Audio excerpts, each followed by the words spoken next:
have some words I want to say.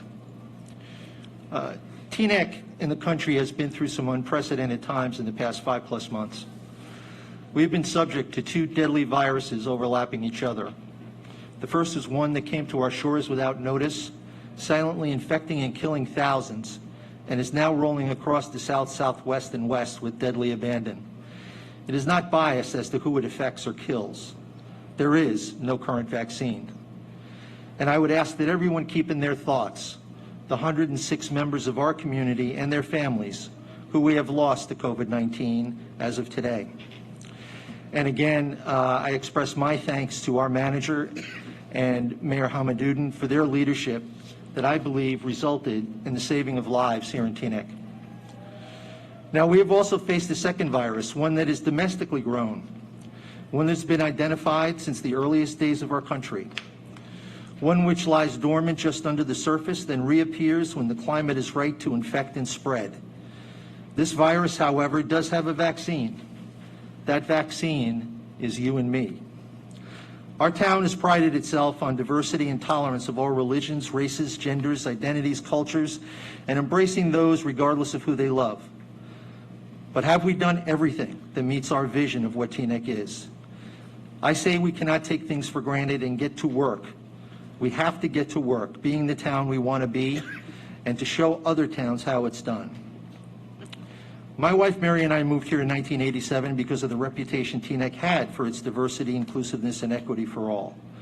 We wanted our children to see people of all races, religions, cultures, and genders in an effort to prepare them for a world that looks more like a rainbow than a white puffy cloud.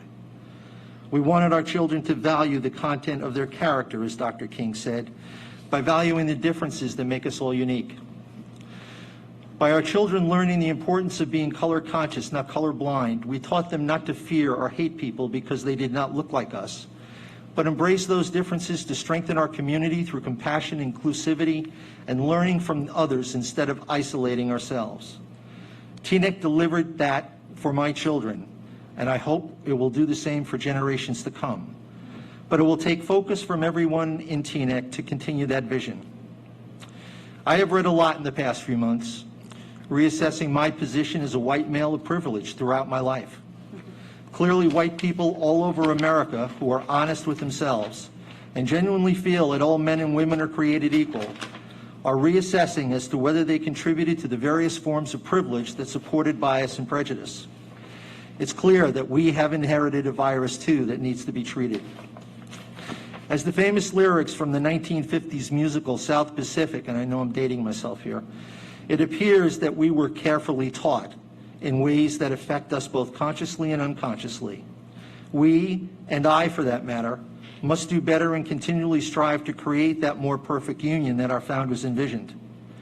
It will take time, but the more we travel the journey of self-assessment and change, we will create that herd immunity to hate that we all need.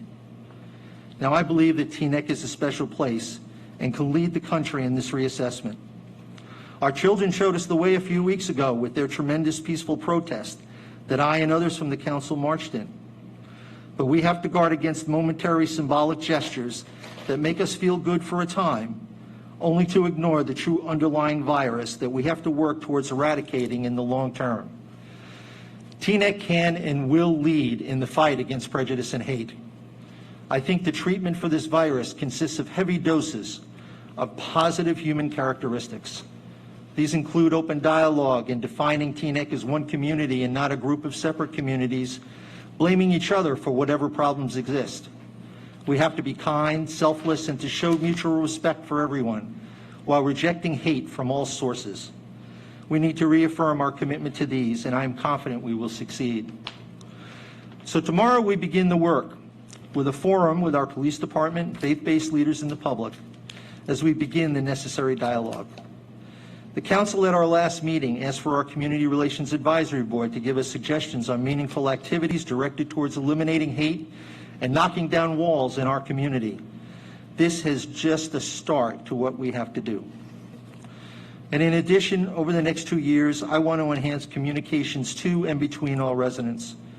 I want the township to enhance the use of technology to bring greater value to the services we provide, But most importantly, I want our council to be the catalyst to create a township-wide dialogue that will result in a common vision statement for how we see what Teaneck needs to be now and for the 10 years and beyond.